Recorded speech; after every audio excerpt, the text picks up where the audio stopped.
విజయవాడలో కేసినేని బ్రదర్స్ మధ్య war peak stage కు వెళ్లింది. ఎంపీ కేసినేని చిన్ని ఫిర్యాదుతో మాజీ ఎంపీ కేసినేని నానిపై కేసు నమోదైంది. కేసినేని చిన్నిపై సోషల్ మీడియాలో వరుసగా పోస్టులు పెడుతున్నారు నాని. తాజాగా చిన్ని అక్రమాలు, అవినీతి ఆరోపణలపై ఎన్ఫోర్స్మెంట్ డైరెక్టరేట్ కు లేఖ రాశారు. ఈ క్రమంలోనే తనపై సోషల్ మీడియాలో అనుచిత పోస్టులు పెడుతున్నారంటూ విజయవాడ పటమట పోలీస్ స్టేషన్లో ఎంపీ కేసినేని చిన్ని ఫిర్యాదు చేశారు. చిన్ని కంప్లైంట్ మేరకు కేసినేని నానిపై కేసు నమోదు చేశారు పోలీసులు. విజయవాడలో కేసినేని బ్రదర్స్ మధ్య కోల్డ్ వార్ కు సంబంధించి పూర్తి డీటెయిల్స్ మా ప్రతినిధి అశోక్ అందిస్తారు. అశోక్, పోలీస్ స్టేషన్ లో కంప్లైంట్ చేసినట్లు తెలుస్తుంది. ఎఫ్ఐఆర్ నమోదైందా?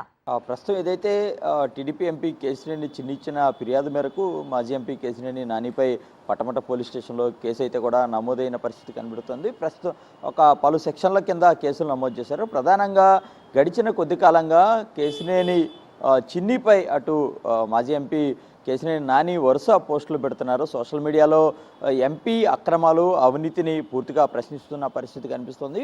14 నెలల క్రితం వర్షా కంపెనీకి సంబంధించి భూముల వ్యవహారంలో తొలిసారిగా ఎంపీ అవినీతి మీద కేసినేని నాని ప్రశ్నించారు.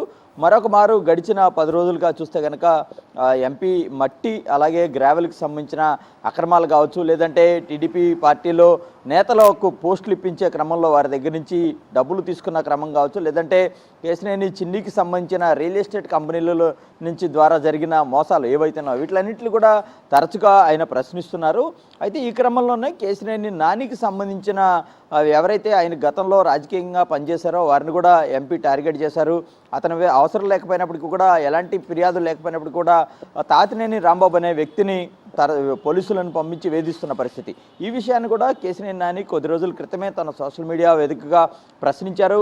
ఎన్టీఆర్ జిల్లా పోలీస్ కమిషనర్ కూడా ఒక లేఖ రాశారు. కానీ పోలీసుల నుంచి కూడా ఎలాంటి స్పందన రాకపోవడంతో జాతీయ ఏదైతే హక్కుల సంఘం ఉంటుందో ఎన్హెచ్ఆర్సీని కూడా ఆశ్రయించిన పరిస్థితి. ఈ క్రమంలో తాజాగా ఎంపీకి సంబంధించిన అక్రమాలు ఏవైతే ఉంటాయో వాటిలన్నింటి మీద ఎన్ఫోర్స్మెంట్ డైరెక్టర్కి ఒక లేఖ కూడా రాశారు. దీని మీద పూర్తి స్థాయిలో దర్యాప్తు జరిపించాలి, అలాగే మనీ లాండరింగ్కి సంబంధించిన యాక్ట్లు ఏవైతే ఉంటాయో అవన్నీ నమోదు చేయాలి, పూర్తి స్థాయిలో దర్యాప్తు చేసి కేసినేని చిన్ని అలాగే ఆయన కుటుంబ సభ్యులకు సంబంధించిన అక్రమాలన్నింటి మీద దర్యాప్తు చేయాలని డిమాండ్ చేసిన పరిస్థితి. ఈ క్రమంలో కేసినేని నాని తనపై అనుచిత పోస్టులు చేస్తున్నారంటూ టీడీపీ ఎంపీ కేసినేని చిన్ని పటమట పోలీస్ స్టేషన్లో ఫిర్యాదు చేశారు. చిన్ని ఫిర్యాదు మేరకు పటమట పోలీసులు కేసు నమోదు చేసిన పరిస్థితి. అయితే దీని మీద కూడా కేసినేని నాని సోషల్ మీడియా వేదికగానే స్పందించారు. ఎప్పుడో 14 నెలల క్రితం వర్షా కంపెనీకి సంబంధించిన అక్రమాలపై ప్రశ్నిస్తే ఇన్నాళ్లకు ఎంపీ అధికారాన్ని అడ్డం పెట్టుకుని తనపై కేసులు నమోదు చేశారు. ఈ కేసులన్నింటినీ కూడా తాను న్యాయబద్ధంగా చట్టపరంగా ఎదుర్కొంటానంటూ కూడా ఆయన స్పష్టం చేసిన పరిస్థితి. ఎట్టి పరిస్థితుల్లో అవినీతి అక్రమాలను మాత్రం ప్రశ్నించడానికి నేను వెనుకాడను, ఖచ్చితంగా ఎంపీ అక్రమాలను రోజు వెలుగులోకి తెస్తానే ఉంటానని చెప్పి ఆయన స్పష్టం చేసిన పరిస్థితి కనిపిస్తోంది. Right Ashok, thank you. మరిన్ని అప్డేట్స్ కోసం ఛానల్ను సబ్స్క్రైబ్ చేయండి. నోటిఫికేషన్స్ కోసం బెల్ ఐకాన్ పై క్లిక్ చేయండి.